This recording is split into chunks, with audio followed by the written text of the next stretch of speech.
You have arrived at our channel. Those Hollywood heavy hitters previously coveted Richard Gere.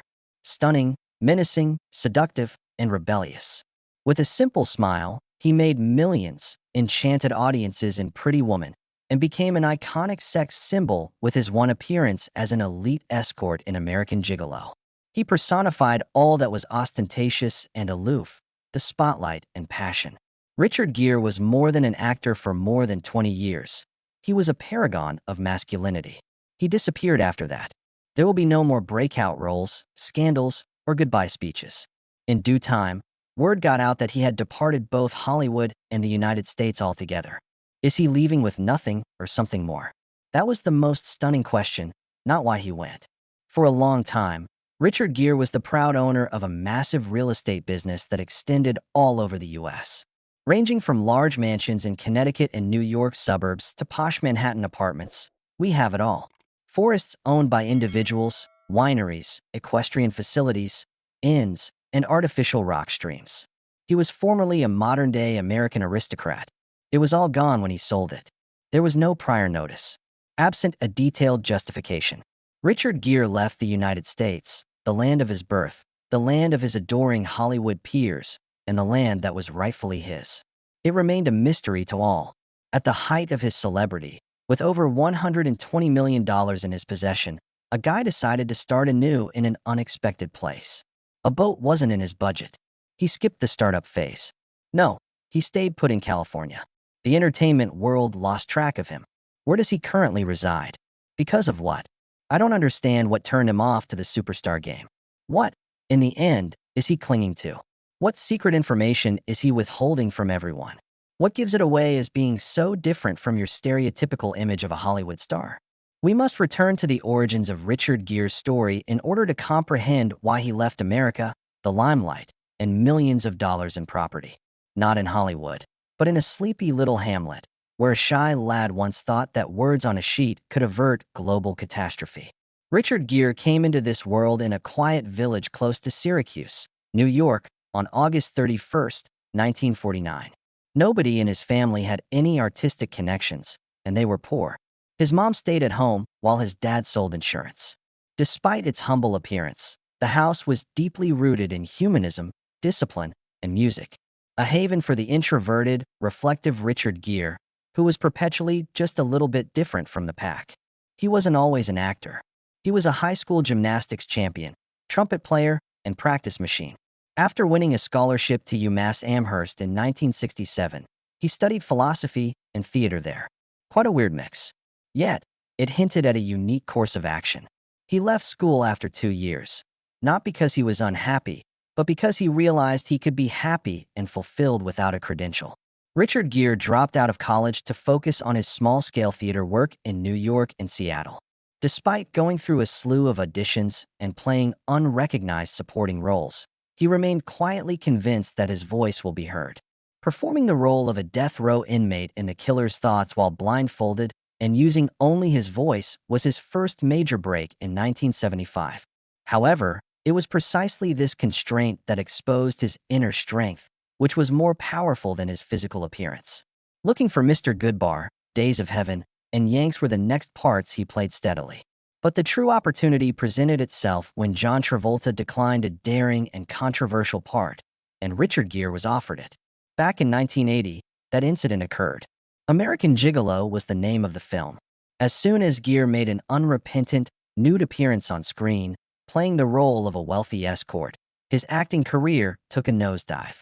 He was iconic, symbolic of unassuming allure, of subtle passion. Represents the contemporary man who commands attention without resorting to yelling. It wasn't only American Gigolo that made Richard Gere a worldwide sex icon. It was the turning point in a period when his touch turned everything into a phenomenon. 2 years down the road, he was the leading man in an apparently simple military romance called An Officer and a Gentleman, which became an international smash blockbuster, winning him numerous Oscar nominations and about $130 million at the box office. Richard Gere didn't go the conventional route to becoming an iconic figure in 1980s Hollywood. He dared to tackle Bent, a daring stage drama about homosexual victims in Nazi death camps. rather than perpetuating the stereotype of the perfect gentleman. Not only did Richard Gere win the Theatre World Award for his performance, but the role also demonstrated that he wasn't performing for the approval of others. From that point on, he dove headfirst into parts involving moral dilemmas and internal strife. He portrayed a corrupt police officer in the 1990 film Internal Affairs. In 1990 SIX's Primal Fear, he helped catapult Edward Norton to stardom by starring opposite a manipulative adolescent offender. In 1997's The Jackal, an action film starring Bruce Willis, and he played the part of an ex-IRA soldier with an Irish accent. However, Pretty Woman, 1990, stands out as the cinematic moment that most permanently imprinted Richard Gere into the public's consciousness. He was hesitant to take the film at first. The screenplay was overly corny and dangerous. He was hesitant to say yes until he saw Julia Roberts and felt that indescribable connection. What was the outcome? On a budget of about $14 million, we managed to earn $463 million worldwide. Richard Gere became one of Hollywood's eternal gentlemen and a cultural phenomenon all at once. He had continuous success in the 90s with films that managed to be both commercially successful and profound. On the First Night, Summer's Bee, Red Corner, and Runaway Bride are featured. His salary increased from $2 million to $5 million, and finally $13 million for each film. His masterpiece, Chicago, was released in the early 2000s. In a gloomy musical as the role of Billy Flynn, a lawyer, this part catapulted him back into the limelight, showcasing not just his good looks, but also his acting chops, character development, and decades of experience in the industry. He was honored with a Golden Globe for his work. The total? Hundreds of millions of dollars in box office receipts, dozens of notable roles, and 50 films. The most peculiar thing is that Richard Gere was widely believed to have deserved an Oscar, but he was never even nominated. From Days of Heaven to Arbitrage, in which he portrayed a businessman whose moral and financial integrity were called into question. He had a successful career that didn't have an award to validate its value, so maybe that was another factor in his decision to go away. Richard Gere's net worth reached $120 million at one point in his career, when he was earning millions every picture. He quietly amassed an empire that was quite different from his peers, who spent lavishly on boats, private aircraft, and Beverly Hills mansions. The Bedford Post Inn is a charming 8-room boutique hotel in New York State that he restored from a historic inn. Guests may relax in nature, do yoga, meditate, and eat organic food. Minimalist venue with no electronic dance music, EDM, or VIP areas. No sound at all, just deep, deliberate breathing. No, it wasn't an enterprise. A declaration of existence, it was. Brunello di Montalcino is one of Italy's most esteemed wines, and Gere collaborated with Tenuta Sanfilippo to make it in Tuscany, Italy, where he once walked for a full afternoon to listen to the wind and the sound of wine glasses clinking. Beverages with a rich tannin, a sugary aftertaste, and an air of seclusion are available under the Bedford Post label. He previously expressed his inability to conceive of a meal without wine, not due to addiction, but rather because he saw wine as an integral component of a rhythm, a deliberate, contemplative, sensory beat. Time management is a problem for Richard Gere, who is in his 70s. Along with his wife, he frequently participates in environmental, educational, and humanitarian initiatives, does morning meditation, plays with their young children, and strolls through gardens. There is order to his life, but it isn't regimented. Do you have some free time? Never empty. Importantly, he made that decision while enjoying unprecedented levels of fame, fortune, and the ability to produce 10 more films at his disposal. His low-key way of life is what draws attention to him as an individual, a man who resisted the urge to become a Hollywood product in favor of living life to the fullest. When a man opts to live frugally while having millions of cash, it's evident that he has more than enough. Richard Gere possessed a real estate map that any Hollywood A-lister would covet for more than 30 years. All of the properties he purchased, lived on, improved, and finally abandoned had a common trait. These weren't merely somewhere to stay. They represented the guiding principles of one's life. During the height of his fame in 1987, Richard Gere spent $1.5 million on a home in Pound Ridge, New York. Not in Malibu or Beverly Hills, but but in a very isolated village about an hour's drive from Manhattan. He subtly added on to it over the years, purchasing neighboring parcels, constructing 5 more guest cottages, and remodeling the main house, which was 11,600 square feet and included 9 fireplaces, a horse barn, ponds, and private riding trails. He spent nearly 30 years in seclusion on his expansive 50-acre estate, which served as a kind of private nature preserve. There, he was able to escape the scrutiny of the media, the clamor of Hollywood, and the chaos to which he had once belonged. He eventually sold it in 2022. How much is it? $82 million. Quite a high figure. His departure, nevertheless, took everyone by surprise. Dismissal, photographs, and statement omitted. A hushed listing and a discreet sale. A few short months after that, he bought a historic Connecticut mansion that had belonged to Paul Simon and Edie Brickell, 2 legendary musicians. A 31-acre property with a traditional English elegance nestled in the heart of America. The property had a main house with 6 bedrooms and 11 bathrooms, a separate guest house with 3 bedrooms, an ancient forest, rock streams, waterfalls, a fish pond, an outdoor pool, and woodland walks. It wasn't simply survival that Richard Gere had in mind, though. His mind was made up. He proposed turning 27 acres into an eco-agricultural farm to the newly formed Canaan Planning Commission, where he would cultivate mushrooms, bees, and maybe even dairy goats. A model that could support itself, allowing him to live, work, and bring up his family in perfect harmony with the earth.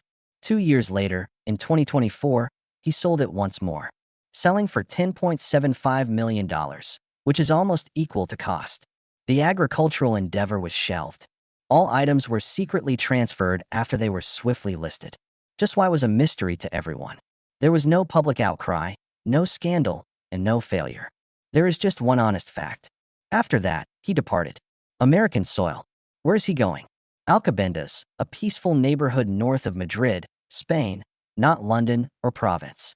In that area, Richard Gere spent 11 million euros for a mansion with a private wine cellar, a huge garden, horse stables, and 34 acres of land. More than enough to let his 2 little boys run about unrestricted all afternoon. Aside from the wind, trees, Spanish accents, and his wife's relatives nearby, there are no fountains, sports cars, or round-the-clock security. He told Vanity Fair Spain that his wife had given him 6 years to live his life as he pleased. I feel like moving into her place now. So, Richard Gere disappeared from the US, his former home and the location he once ascended to the top, in his 70s, to start over in another nation, in a house nobody can photograph, leading a life without a routine. Still, he held on to a few locations in case he came back, like the New York City apartment in Gramercy Park that he purchased in 2016 for more than $2 million on Jimmy Fallon's recommendation. For example, there's the Southampton mansion that went for an unbelievable $36 million after going for $6.5 million. He also spent 20 years in another older apartment, which is currently renting for $20,000 per month. Similar to a discreetly marketed fragment of recollection. It proves Richard Gere didn't have to leave the United States. He opted not to bring it along. There is more to the story than just living quarters. His lifestyle is mirrored in the things he drives, keeps, and lets rid of. There aren't any showy, million-dollar supercars in Richard Gere's garage. But then there's the picky person who appreciates timeless style. Enzo Ferrari proclaimed the Jaguar E-Type to be the most beautiful car ever made, and he used to own one. Symbolizing refinement and durability is a Mercedes-Benz R107, a coupe from the 1970s. Like himself, Gere drove a 2015 Jaguar XK, which had a stylish exterior, a wood-trimmed interior, and a powerful but modest V8 engine. Notably, he possessed a 2004 Lotus Esprit, an uncommon small, seductive vehicle that provided him with an exhilarating experience he never wanted anyone else to witness. He never hesitated to part with any of the vehicles, and they were all actual vehicles, not models for picture shoots. To help fund relief efforts for the victims of the Ukrainian conflict in 2023, Richard Gere sold his 1999 Jaguar XK8 convertible at auction for $31,000. A modest act that reveals his spending habits. It lacks a campaign, publicity, or hashtags. Richard Gere's most valuable possession, however, is not measurable nor located on any map. He has painstakingly amassed and safeguarded this cultural and symbolic richness over the course of many decades. Charities such as the Gere Foundation, Tibet House US, and the International Campaign for Tibet, on which he is chairman of the board, fight for the protection of Tibetan culture, healthcare, education, and religious freedom in the face of political pressure from China and globalization. His political views got him permanently barred from China, and huge Hollywood blockbusters passed him by. Although he remains steadfast, he remains firm in his position. He remains unapologetic. Plus, Gere is a supporter of Survival International, created an HIV/AIDS organization in India that built medical facilities for women and children afflicted by the disease, and is now fighting for indigenous villages that are in risk of extinction. The walls of his study are covered with Tibetan Buddhist paintings, old statues, and handwritten scripture manuscripts, items that no one would ever want to buy or recognize instead of prizes. Yet, they are priceless in his eyes. Their worth increases, not their monetary value. Whatever his life choices may be, no amount of money can buy Richard Gere's approval, but all of the land he has owned, the houses he has constructed, the wine he has created, the cars he has driven, and the causes he has silently supported add up to one thing. He was equally at home with money.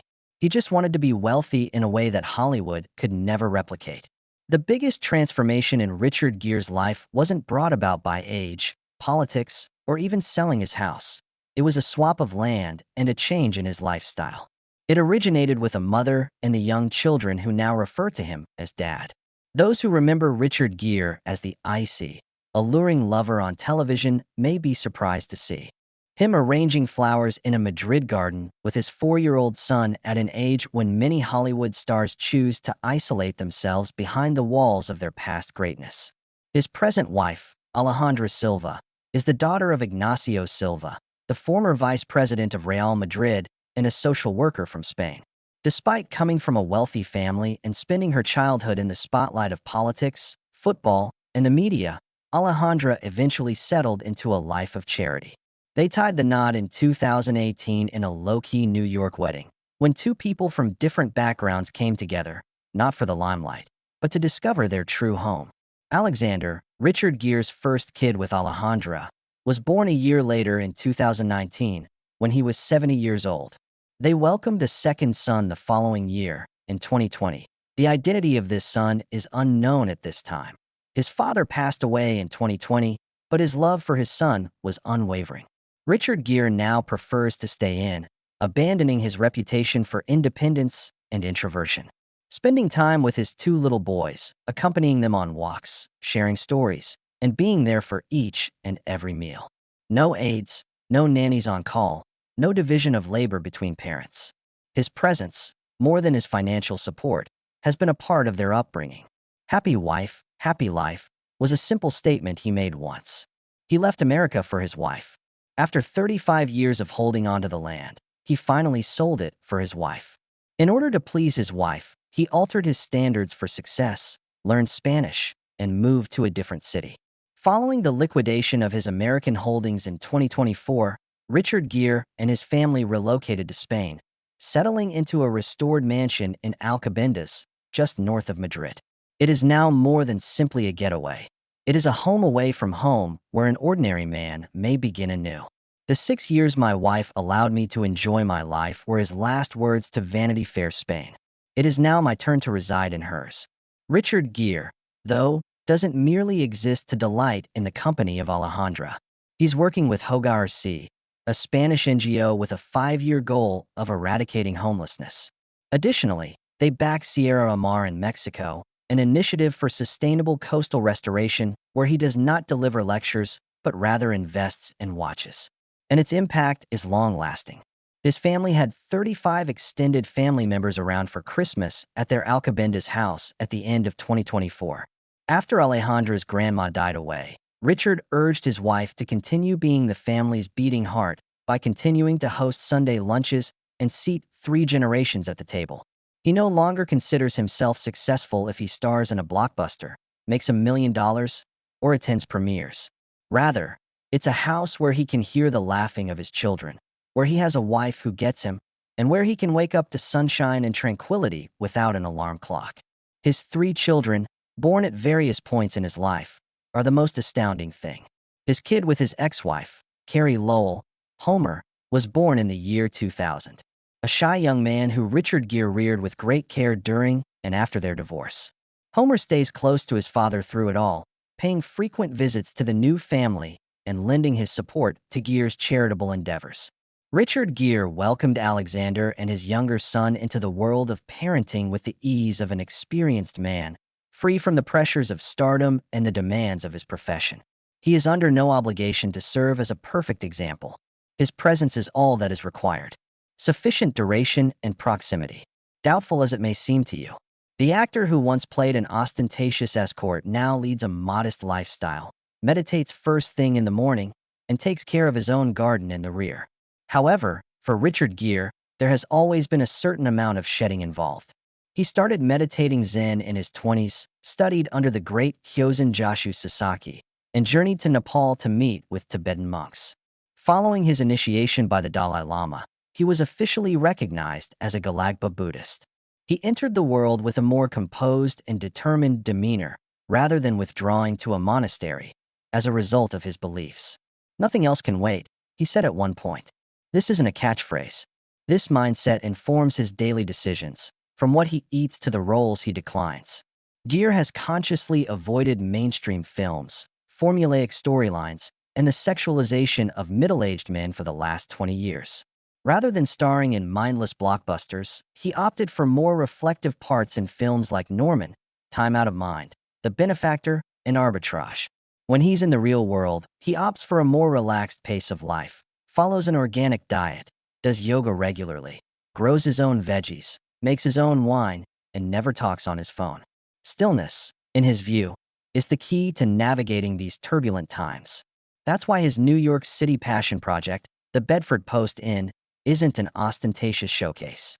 Aside from yoga, artisan wine, and a calm enough cadence to hear your own thoughts, there are only 8 rooms. There is no bar, no electronic dance music, and no VIP areas. He had a special Brunello di Montalcino made in Italy under the Bedford Post label. It was a profound wine that was served at several of his charitable events. Definitely not for mass consumption, but perfect for treating a buddy to a drink on a quiet afternoon or giving as a present. Unlike most performers of his generation, he does not own a yacht, private jet, business, or fashion label. The things he has retained are an unclouded intellect, an abundance of generosity, and decisions that are self-explanatory. In a time where being famous is equated with being visible, Richard Gere has decided to fade into obscurity in order to be authentic. "Never again will you be an afterthought," Richard Gere once remarked. Not to draw attention to himself, but to be fully present for what matters most. He has spent his life in just that manner. He no longer desires the spotlight or an Oscar, but he does have an incalculable amount of wealth. A tranquil home with his family, a historic estate in Madrid, the villas he constructed but abandoned, and wine that bears his name. A tranquil and devoid of alcohol, a life that is rich but never extravagant, a projected net worth of $120 million. But maybe the most valuable possession he possesses is the entitlement to exist as an authentic human being, not as a getaway, but as a comeback. Perhaps, once the glitz and glamour have worn off, Richard Gere is only revealing a single reality. Your true colors will shine through the most when you're ready to fade into the background. Is Richard Gere's choice something you approve of? Do you think you could give up your celebrity for peace if he did it? Leave your opinions in the space provided. Your tale would be much appreciated. Make sure you don't miss any more heartfelt stories like this one by subscribing to our channel.